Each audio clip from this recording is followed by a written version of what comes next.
Ya sekarang kita lihat deh, novel aja sudah bisa membuat spanyol tergoncang gitu. Apalagi kalau senjata gimana? Bayangkan alfabet sama ibunya tuh sejak umur 3 tahun. 3 tahun. 3 tahun dia sudah bisa belajar alfabet, dan di umur 5 tahun dia sudah bisa baca. Oke, lanjut. Ya. Belajar kedokteran, belajar lagi masalah filsafat sama sastra gitu. Kamu pernah dengar nggak sih salah satu tokoh pahlawan yang terkenal di Asia Tenggara? Tapi negaranya kamu ingat nggak sih? Seingat aku itu tuh dari negara Filipina. Tahu nggak sih? Iya bener banget, aku baru ingat. Nah itu kebetulan kita tuh hari ini kita akan membahas tentang podcast itu. Iya kan? Iya. Terus Hai, selamat datang di podcast kami dan terima kasih telah menyaksikan podcast kami. Nah pada kesempatan kali ini kita akan membahas salah satu tokoh terkenal di Asia Tenggara, tepatnya di negara Filipina. Nah siapakah tokoh tersebut? Mari kita bahas tentang Jose Rizal. Nah iya bener Din, Jose Rizal itu memang terkenal sebagai pahlawan dari negara Filipina. Beliau itu terkenal karena beliau sangat memperjuangkan hak-hak rakyatnya. Karena di masa itu tuh kayak lagi dijajah gitu loh sama Spanyol. Nah meskipun beliau hanya menggunakan pena, beliau itu bisa menginspirasi banyak orang hingga saat ini. Keren banget perjuangannya. Nah tanpa berlama-lama, untuk membahas lebih dalam tentang Jose Rizal, mari kita panggil 3 narasumber kita. Yuhu, selamat datang. Oke, terima kasih karena sudah mengundang kita di acara podcast ini untuk membahas lebih lanjut mengenai tokoh pahlawan Filipina yaitu Jose Rizal. Nah, tanpa berlama-lama, mari kita tanyakan lebih dalam ke Jose Rizal ke salah satu narasumber. Jose Rizal itu siapa sih Kak, dan latar belakangnya itu seperti apa? Nah, Jose Rizal adalah pahlawan dari Filipina yang lahir pada tanggal 19 Juli 1861. Jose Rizal adalah keturunan dari Filipina, Spanyol, dan Tionghoa. Nah, nama asli Jose Rizal itu adalah Jose Protasio Rizal Mercado Alonso Rilando. Oh, jadi meskipun Jose Rizal itu termasuk dalam keluarga berada, beliau itu tetap merasakan ketidakadilan yang dialami oleh masyarakatnya ya Pak ya?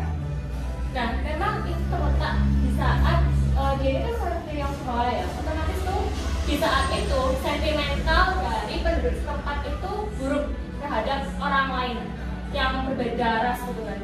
Jadinya keluarga mereka di mana Rizal ini tuh 11 saudara dari 11 saudara, dan mereka tuh kayak banyak gitu kan anaknya. Terus Jose Rizal ini anak 7 gitu, anak 7, dan mereka itu sempat ganti nama yang awalnya kan panjang kan, Ya. itu disingkat cuma dari Jose Rizal. Itu biar menghilangkan diskriminasi. Diskriminasi. Ya, diskriminasi. Oh, jadi dulu di orang-orang Spanyol itu kayak kurang suka ya, kurang tertarik terkait dengan hadirnya Jose Rizal ini. Ya, karena dia kan keturunan dari Tionghoa, ada Tionghoanya, dan pada saat itu masyarakat terlalu tidak suka sama yang Etnis Tionghoa. Iya, betul. Ya, yang bukan rakyat aslinya Filipina tuh kayak Diskriminasi. Ya, dijudge banget waktu itu. Jadi terjadi diskriminasi pada masa itu ya Pak ya? Iya, pastinya besar banget. Makanya mereka sampai ganti nama, cuma Rizal aja yang diambil. Itu gara hal itu terjadi memang saat itu.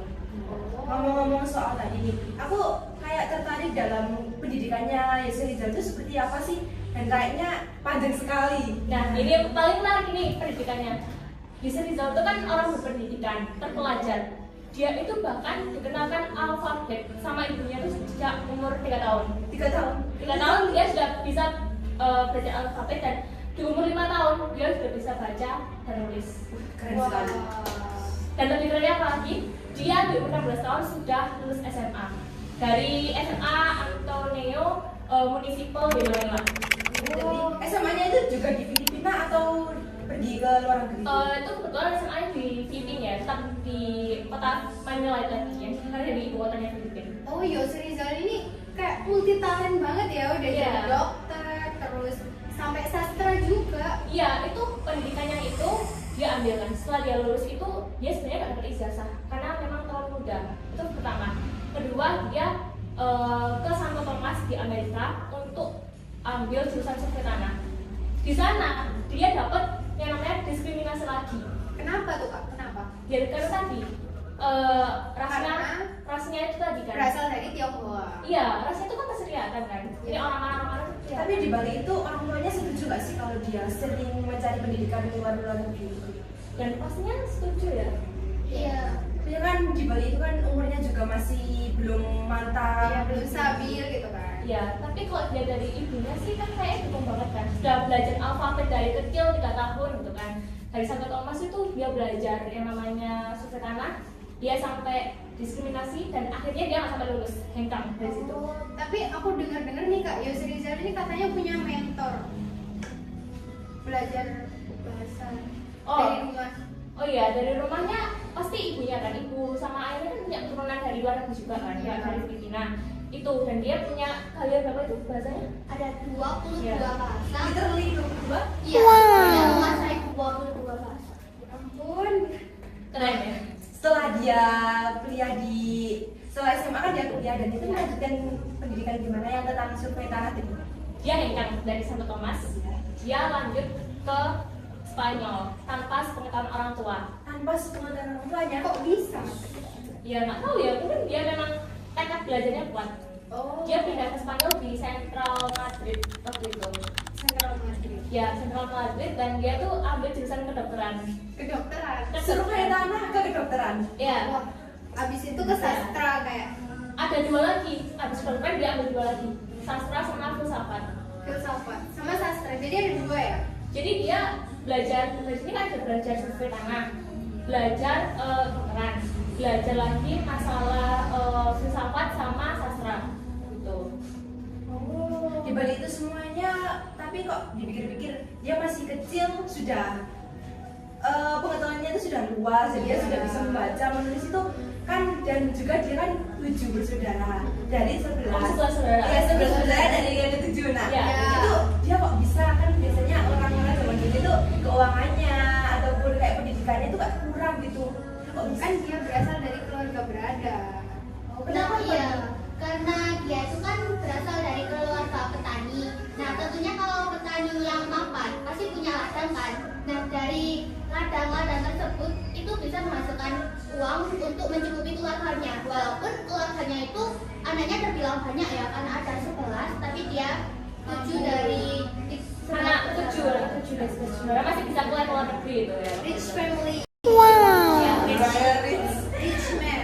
dan iya, terus pendidikannya nanti tuh ya, dia tuh ambil kedokteran dan dia ambil spesialis di dokter mata. Dokter mata. Kenapa sih Kak? Kok bisa dia langsung tiba-tiba dari kedokteran tiba-tiba langsung ambil spesialis mata? Pasti kan ada suatu alasan. Nah, karena saat itu ibunya itu mengalami gangguan di matanya. Kayak penyakit. Iya, maka dari itu dia itu kayak terinspirasi dari ibunya. Jadi dia itu mau membantu orang-orang mengenai Penyakit mata. penyakit matanya. Ya kemungkinan karena ibunya kan tadi kan sebagai saudara, udah tua, atau gimana bisa kayak bulan saja atau memang saudara dulu kayak gitu. Nah, tapi kayaknya aku pernah baca di salah satu internet itu dia itu mempunyai novel nggak sih? Tapi novelnya nggak tahu berapa yang dia ciptakan, dan aku ingin tahu sih apa aja sih novel yang diterbitkan oleh Yose Rizal dan apa judulnya, isinya bagaimana itu gimana? Nah, ini Yose Rizal ini mempunyai 2 novel. Sebenarnya nggak lupa, sedih cuma yang paling terkenal Iya. itu. Juga karya-karyanya, puisi-puisinya dia itu punya banyak karya, tapi salah satunya itu 2 novel yang juga Berpengaruh ya. berpengaruh juga ke Filipina, karena pada saat itu di Filipina sendiri kan Ada sedang masa ya kayak penjajahan lah. iya, karena itu dia itu jadi Pengen mencurahkan istilahnya terhadap keadaan rakyatnya saja itu. Karena dia kan sekolah di Spanyol. Dia Spanyol, Spanyol kok bagus ya, kok beda dengan negara yang dijajah. Kok negara yang dijajah kok malah seperti ini. Makanya dia tuh menerbitkan novel itu demi kayak mempertaruhkan keadilan itu loh. nah, novelnya itu ada 2. Yang pertama itu Meli Metagere, artinya jangan sentuh aku. Nah,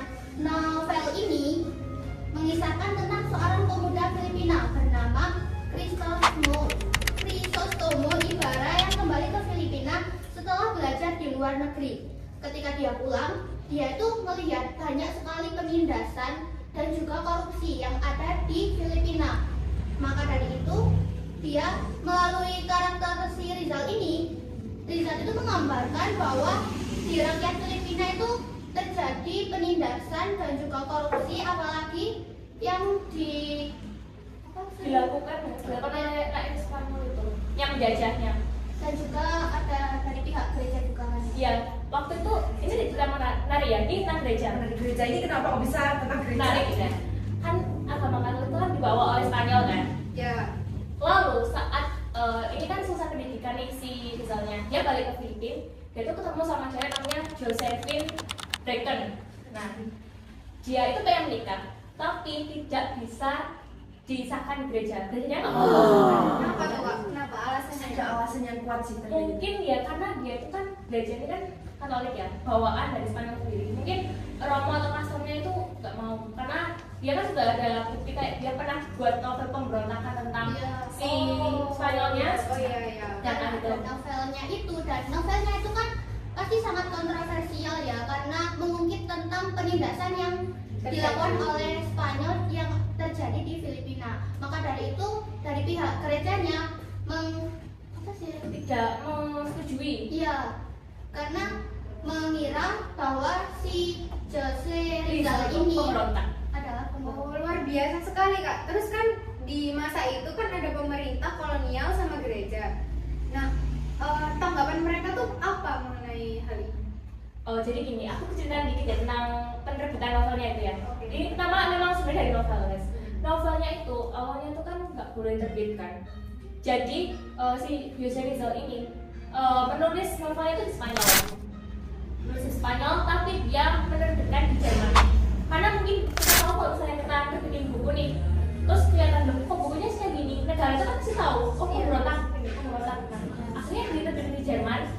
Dari Jerman dia selundupin ke Spanyol lagi, itu kayak lewat apa datang. Jadi kayak ada kotak-kotak untuk penelitian kayak biasanya kayak ada isi makanan. Nah itu ditulis kayak ini misalnya kayak dapur, isi dapur gitu ya.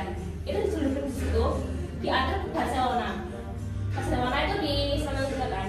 Nah karena itu kan di Barcelona itu sama Madrid kan terkenal Madrid. Karena saat itu juga Madrid itu banyak pelajarnya daripada Barcelona. Akhirnya dari Barcelona itu baru dikirim ke Madrid sehingga petinggi-petinggi Spanyol tuh tahu dari situ makanya. Perjuangannya sangat hebat sekali terkait untuk menunjukkan satu novel, dan yang novel selanjutnya itu terkait apa Kak? Novel selanjutnya itu tentang El Filibusterismo, yaitu artinya pemberontakan. Nah, novel ini adalah seperti seri keduanya dari novel yang pertama. Nah, Ya kayak sinetron gitu. Nah, Ada part-partnya Ya. kayak episodenya. Nah, dalam novel ini ibarat kembali dengan nama yang baru, yaitu Simo, yang kini ingin melakukan pemberontakan sebagai cara untuk melawan penjajah. Karena kan juga judulnya adalah pemberontakan. Nah, jelasnya itu pasti tentang pemberontakan, dan hal itu justru lebih gelap. Kayak novelnya itu isinya itu lebih gelap kayak lebih berat dari novel yang pertama. Ya terus novel ini juga kayak rembuhin semangatnya para rakyat Filipina kan. Filipina selama ini kan nggak tahu kan kayak dia itu dijajah gitu. Untuk menyadarkan rakyat Filipina makanya dibentuk novel ini gitu dalam bahasa Tagalog. Gitu. Makanya rakyatnya tahu semangat untuk bisa melakukan reformasi biar lebih apa ya lebih paham kok aku tuh dijajah loh gitu. Tapi kalau dipikir-pikir, Jose Rizal itu kayaknya dia juga menjajah ya, tapi bukan dengan cara pedang ataupun membunuh gitu kan. Dia itu, nah kenapa sih kok dia bisa menjajah dengan cara yang aman atau caranya itu kayak nggak melukai seseorang gitu? Karena dia, menurut aku dia tuh unggulnya di dalam akademik itu loh Pak. Nah iya, karena dia itu kan juga pastinya kan terpelajar karena melihat dari pendidikan yang sangat tinggi. Nah dari orang terpelajar sendiri tentunya kalau melakukan pemberontakan nggak harus pakai cara yang keras kan. Dengan kata-kata seperti kayak pakai sastra itu kita bisa menggerakkan untuk pemberontakan yang Hebat yang ya. hebat. Ya sekarang kita lihat deh, novel aja sudah bisa membuat Spanyol tergoncang gitu. Apalagi kalau senjata gimana? Bayangkan kayak gitu.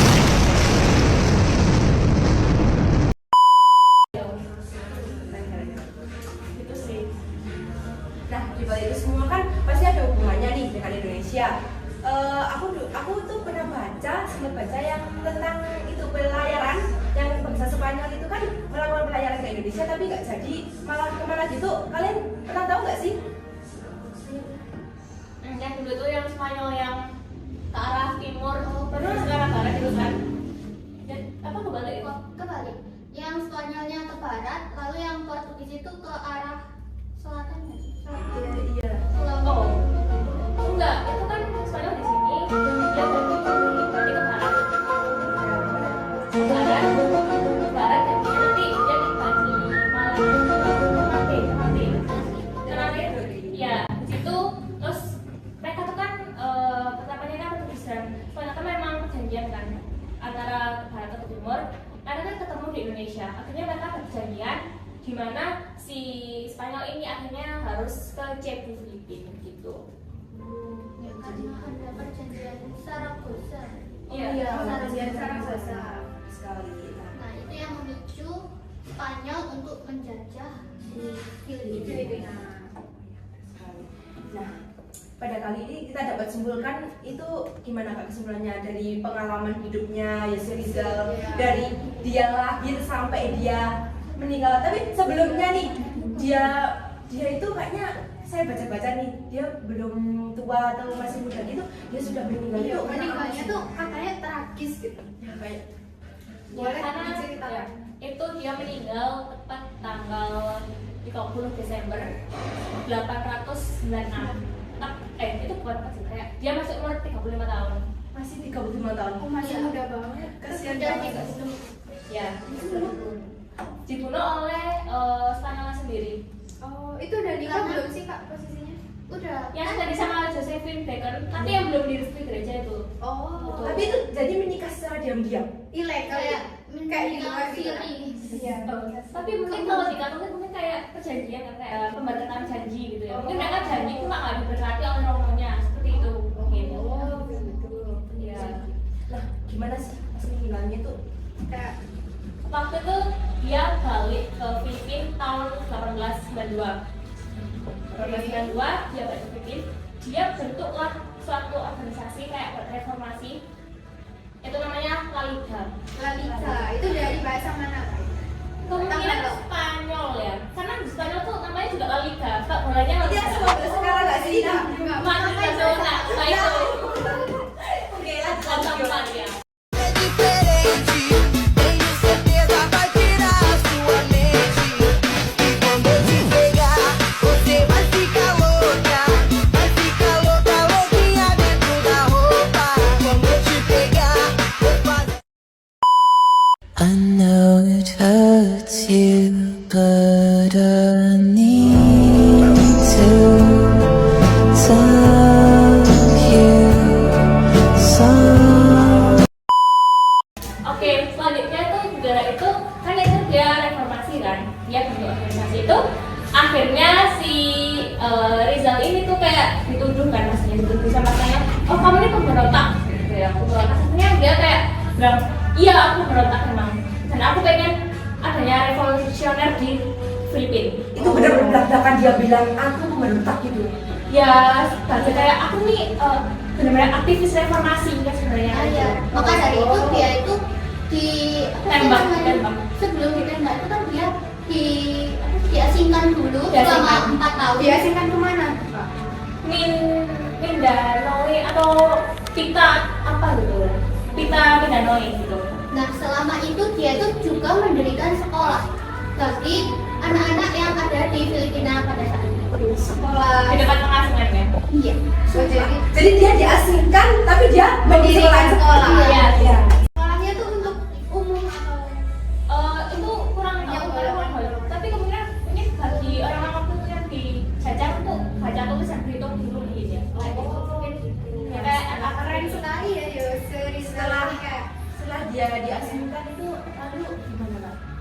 ya setelah itu Dia setelah beberapa tahun diasingkan itu kan akhirnya dia tetap menganggap aku nih aktivis dari reformasinya Filipina. Karena sebenarnya dia bisa nyangka loh kayak oh kok salah, dia bisa. Tapi dia dengan berani tegas, aku nih aktivis reformasi. Aku ingin adanya jadi revolusioner dari Filipina sendiri. Nah, gitu. Jadinya ya karena itu dia jadi jadi pantas aja Yose Rizal ini kayak menginspirasi banget bagi kalangan-kalangan pemuda juga hingga saat ini ya Pak ya. Karena itu yang menjadi pemicu pertama orang-orang Revolusioner.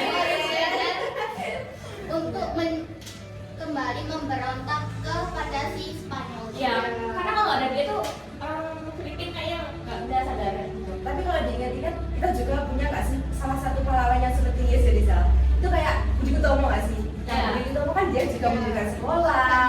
Nah, organisasinya juga ada. Jadi mirip-mirip seperti Yese Rizal tersebut. Ya juga mirip sama kayak Yose Rizal tuh kayak bisa bibi kan sampai ke luar negeri, pinter kan gitu, nah kayak gitu. Kamu udah tahu mengenai Dapat keren. Keren sih emang, perlu diapresiasi. Tapi kasihan ya, dia masih berumur muda, dia masih mengembangkan bakatnya, tapi dia sudah harus Meninggal.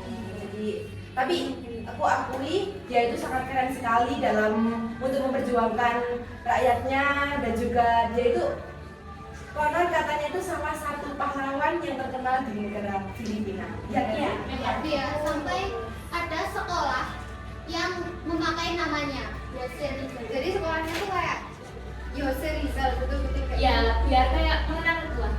Juga ada patungnya juga, monumen-monumen itu benar-benar kan Filipina. Jangan mengenang. kayak sekolah itu ya Yose Rizal. Ya karena memang reformasinya Filipina itu. Bahkan sampai sekarang tuh aku kemarin kan kayak baca-baca gitu kan di aplikasi X. Nah Ya. aku tuh keywordnya nyari Yose Rizal.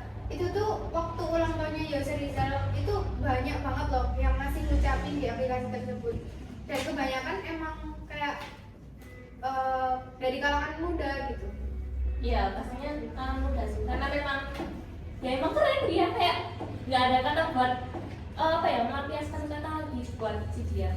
Nah, maka dari itu kita tuh harus mencontoh dari Yose Rizal tersebut. Kayak dia zaman dulu itu kita kayak berfokus pada pendidikan juga. Nah, tapi anak zaman muda sekarang itu kayak sudah diberikan apapun itu, contohnya uang, kayak semua pelayanan dari orang tuanya, tetapi dia malah bolos. Itu contohnya Itu apa ya? Nggak Kita harus bisa. contoh Yose Rizal ini kayak benar-benar dia memperjuangkan itu sampai memperjuangkan. Meskipun nggak lama senjata loh ya, dia belajar loh, ini buktinya kita belajar, kita berjuang juga kan? Iya. Dia belajar dan berjuang kan? Iya. Kayak gitu, simple loh sebenarnya. Kita bisa juang dengan belajar saja. kesimpulan yang dapat kita lalui hari ini tuh, yang pertama itu kita sudah banyak mengenal tentang Yose Rizal Ramsya, dan dia juga sudah banyak kuliah-kuliah di luar negeri. Dia mulai dari kuliah apa tadi kayak yang pertama Survei, survei tanah, dan yang kedua itu ada kedokteran, filsafat, dan yang masih banyak lagi itu. Dia sangat keren banget, dan kita sangat apresiasi. apresiasi apa sih dari Yose Rizal tersebut.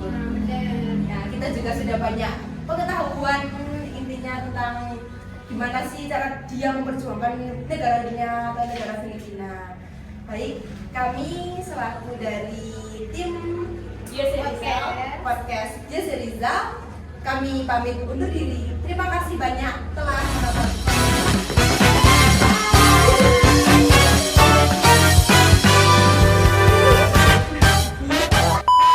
Nah dia bener dia Yose Rizal itu Yose ya. Yose.